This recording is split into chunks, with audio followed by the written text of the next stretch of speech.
उन्होंने सारी कहानी बता दी कि दुर्वासा जी के साथ इन्होंने छेड़छाड़ कर दी। दुर्वासा जी ने श्राप दे दिया कि यादों का नाश होगा और पूरी नगरी में शोक व्याप्त है, कोई भी खाना नहीं खा रहा है। हे भगवान, बात बिगड़ेगी। अब श्री कृष्ण जी ने कहा बच्चों को ले जाओ और दुर्वासा जी से माफी मांगो, और संत दयालु होते हैं, माफ कर देंगे। तो उन्हीं के माफ करने से बात बनेगी, मैं कुछ नहीं कर सकता। अब वो सभी नागरिक वापस आए, प्रद्युम्न को भी दूसरों को भी साथ लेकर के गए जो वहां बच्चे शरारत करने गए थे। दुर्वासा जी के चरणों में डाल दिया कि माफी मांगो निकम्मे, तुमने गलती कर दी। दुर्वासा जी ने कहा भी मैंने वचन निकाल दिया, इसको वापस मैं नहीं ले सकता। जो मैंने कह दिया सो कह दिया। अपने बच्चों को समझाया करो, संतों के साथ बकवाद करनी ठीक नहीं होती, बहुत दुखदाई होता है। पांचों वो सारे के सब वापस आ गए श्री कृष्ण जी के पास। फिर गए प्रभु वो तो कति मना कर गए, आपको समाधान करो। श्री कृष्ण जी ने देखा है तो बहुत चिंतित हो गए हैं। सारी नगरी में जो है ना विलाप हो रहा है। श्री कृष्ण जी ने कहा क्यों घबराते हो, मैं बताता हूं इसका समाधान। ऐसे करो कि ये गर्भ जो है ना, इस गर्भ से हमारा नाश होना यादों का।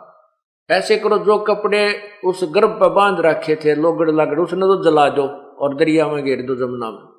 और जो ये कढ़ाया था लोहे का, इसको पत्थर पर घिसा घिसा कर इसका चूरा बना करके जमुना के पानी में डाल दो, ना रहेगा बांस ना बजेगी बंसुरी। सभी बड़े प्रसन्न हुए, क्यों हो आपने तो कमाल कर दिया भगवान, मौज कर दी। तो उन्होंने ड्यूटी लगा दी 10, 20, 50, 100 आदमियों की डेली के इस कढ़ाई न घिसाओ पत्थर पे। प्रभास क्षेत्र बता दिया कि वहां जंगल में जाकर जमुना के किनारे घिसा घिसा के पानी में डालते रहना। ऐसे वो लोग करते रहे। उस कढ़ाई के 2 कड़े भी थे, कड़े होते पकड़ने के।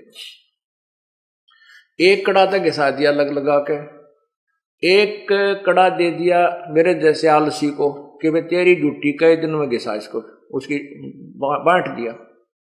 अब उसने देखा कि सब ने तो ये घिसा घिसू कर डाल दिए चूरे में, चूरा बना दिया। उसका भी थोड़ा सा घिस्सा था, वो कभी घिसावा कभी सो जावे।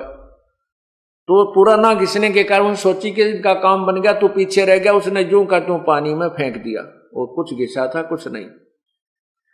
उधर से एक मछली ने उसको कोई खाद्य पदार्थ जानकर लपक कर खा लिया,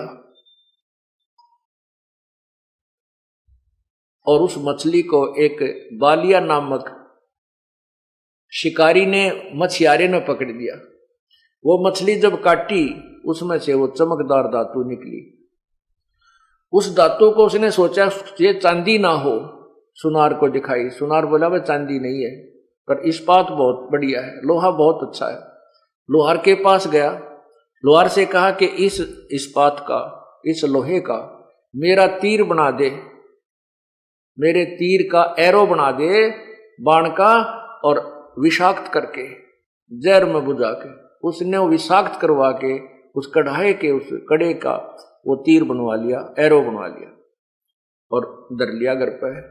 कुछ दिनों के बाद क्या होता है, नगरी में ऐसी व्यवस्था होगी, कोई जरा सी बात कहे मुक्का मुक्का, कोई गाली दे रहा है, कोई लठ बजा रहा है, रोज हत्या होने लग गया, आपस में मरण कटने लगे।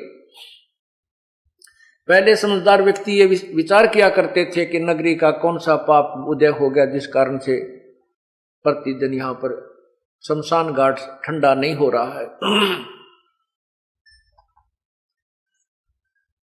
सभी ने मिलकर के भगवान श्री कृष्ण जी से प्रार्थना की, प्रभु नगरी का ऐसा कौन सा पाप उदय हो गया कि कोई किसी ने किसी का बोल ही अच्छा नहीं लग रहा, ना बड़े छोटे की कदर है, हाहाकार मच गई है, आपस में लड़ाई झगड़े बढ़ गए हैं। श्री कृष्ण जी ने कहा कि भाई जो दुर्वासा जी ने श्राप दिया था, जो दुर्वासा जी ने श्राप दिया था वो श्राप तुम्हें दुखदाई हो रहा, वो प्रफुल्लित हो रहा है।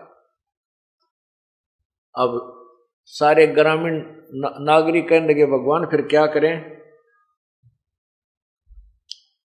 श्री कृष्ण जी ने कहा इसका समाधान है कि सभी यादव नर यानी मेल,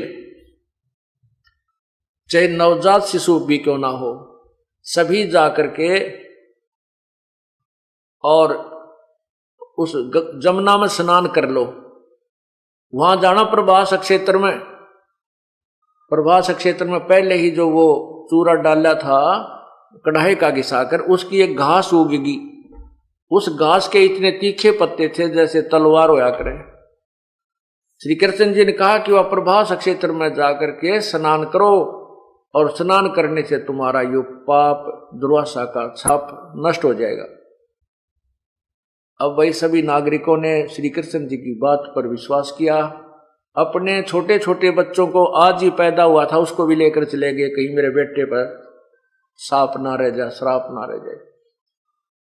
अब वहां क्या करे, पहले तो स्नान करे जाते ही, और स्नान करके बाहर आते ही वही फिर आपस में मुक्का क्यों पुरानी रंजिश चल रही थी, झगड़ा बढ़ रहा था, लड़ने लग जाएं। लड़ते लड़ते उस घास को उखाड़ें और एक दूसरे को मारे, वो गर्दन में लगे और ऐसे लपेटा आवे, झटका दे दें, वो तलवार का काम कर